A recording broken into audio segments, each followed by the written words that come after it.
Assalamualaikum warahmatullahi wabarakatuh. Kali ini saya membuat video untuk keperluan tugas ujian akhir semester, yaitu metode pembelajaran pendidikan agama Islam. Sebelumnya perkenalkan, saya Muhammad Khairul Syafi'i dari Unisula Fakultas Agama Islam Tarbiyah, NIM 31501800069. Kali ini saya akan menceritakan yaitu tentang wayang yang sangat tersohor, cerita Mahabharata, tapi versi Jawa, yaitu Dewa Ruci.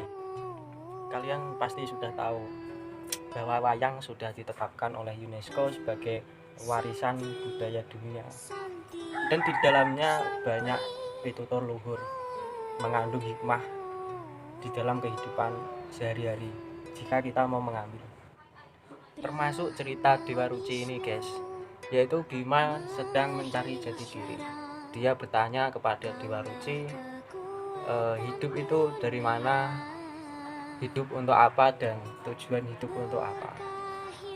Mari simak ceritanya, termasuk di dalam lakon Dewa Ruci.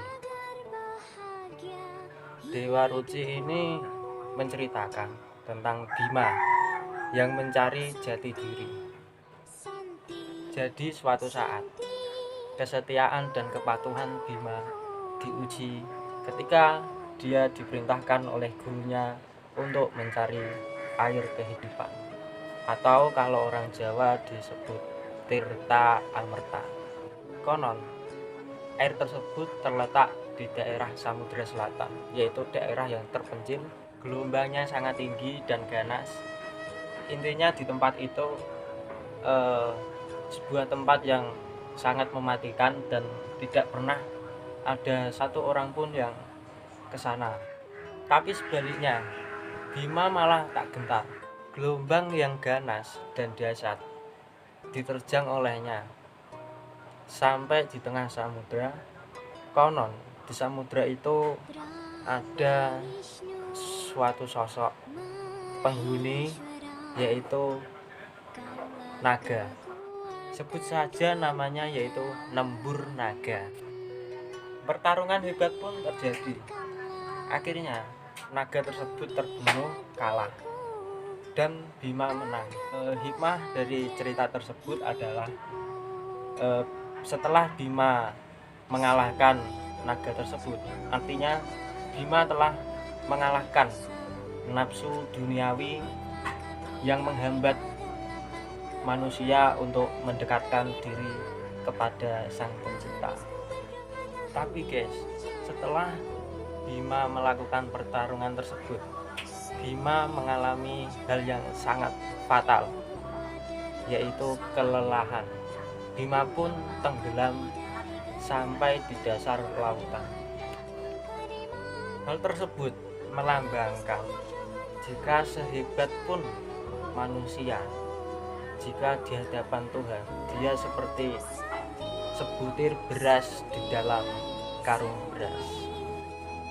Harta, kekuatan, ilmu, dan lain-lain yang dibanggakan oleh manusia, itu semua tadi jika dibandingkan dengan kekuasaan yang Tuhan miliki, tidak akan ada apa-apanya.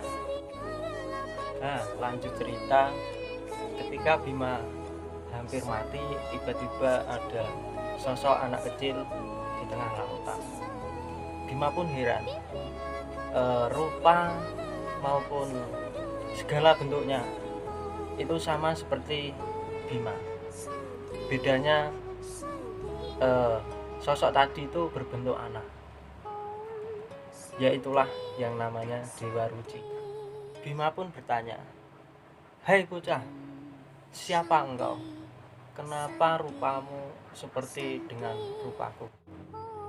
Lalu Dewa Ruci pun menjawab, "Aku adalah kamu dan kamu adalah aku. Aku berada di dalam dirimu. Engkau terlalu memandang jauh. Kamu terlalu mengurusi urusan orang lain, sehingga urusan dirimu sendiri tidak kau hiraukan. Cobalah untuk mengenali dirimu sendiri. Dengan seperti itu, kamu akan mengenali dirimu sendiri, kekurangan apa, kelebihan apa, sifat-sifat kamu, semua akan kamu ketahui. Dalam pejangan selanjutnya, Dewa Ruci mengatakan, jika saja kamu mengenali dirimu, pasti kamu akan mengenal Tuhanmu. Tapi dalam mengenal Tuhan, kita tidak langsung melihat jelas wujud dari Tuhan. Tapi kita dapat mengenal Tuhan dengan keindahan alam, karya Tuhan, semua yang ada di sekitar kita itulah wujud dari kekuasaan Tuhan. Singkat cerita, Bima pun bertanya tentang air kehidupan oleh Dewa Ruci, dan Dewa Ruci pun menjawab bahwa air itu akan selalu hidup, karena hidup adalah salah satu sifat dari Allah. Jadi intinya Allah lah yang memberi semua kehidupan di alam semesta ini. Untuk lebih memahami konsep ini, Bima pun disuruh untuk masuk ke dalam tubuh Dewa Ruci. Bima pun heran, Dewa Ruci ini sangat kecil dan Bima itu terkenal sebagai orang yang besar perkasa. Bima pun tambah melongo ketika Dewa Ruci menyuruh untuk masuk lewat telinga kirinya. Bima pun lantas bertanya, kenapa harus lewat telinga kiri?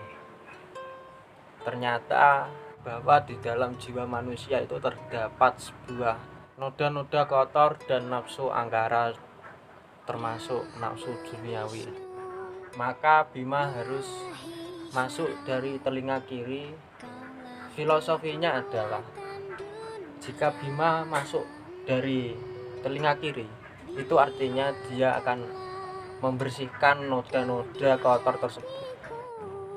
Tapi kita harus ketahui bahwa sebetulnya Bima itu tidak masuk ke dalam tubuh Dewa Ruci, tapi Bima itu masuk ke dalam alam gaib yang sangat kosong, gelap, dan tidak ada satupun apa-apa di dalamnya. Di alam inilah Bima mendapat jawaban untuk apa dirinya hidup dan tujuan hidup itu apa. Dengan begitu, Bimalah satu-satunya kesatria yang dapat manunggal. Itu tadi cerita kisah dari saya mengenai Dewa Ruci. Cerita tadi masuk dalam kategori pelajaran tentang tauhid, yaitu mengenal Allah Subhanahu wa Ta'ala, yang diperuntukkan untuk anak tingkat menengah ke atas, SMA ataupun aliyah. Sekian dari saya. Bila ada kekurangan, mohon untuk bimbingannya. Wassalamualaikum warahmatullahi wabarakatuh.